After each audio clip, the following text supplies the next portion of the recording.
Huh? But isn't Trump against it? Trump sends mixed signals all the time, right? That's part of his negotiation formula. And when I say negotiation formula, that includes not just negotiations with Russia, but also with Europe, Ukraine, and even his domestic audience. For example, a new sanctions package is being considered over missteps by Russia. On that note, today, Monday, the Kremlin has already responded. The reaction was specifically aimed at statements made by U.S. Senator Lindsey Graham, who is sponsoring this extremely heavy package against Russia.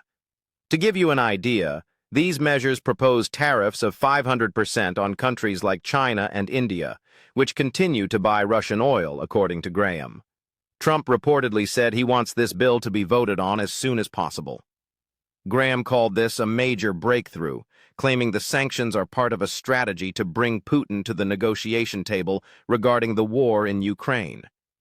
He also mentioned that Trump would have the power to either veto or approve the bill if it passes Congress. In other words, it's not definitive yet. And once again, the technique of uncertainty comes into play. According to Dmitry Peskov, the Kremlin's spokesperson, the Russian government took note of what was said, but he didn't hold back. Peskov labeled Graham as part of a group of die-hard Russophobes and said, if it were up to him, these sanctions would have been imposed a long time ago.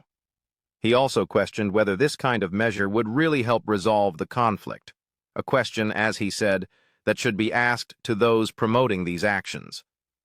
Now, folks, there's no doubt that if these sanctions move forward, they could impact not only the Russian economy, but also the balance of international relations with countries like China and India.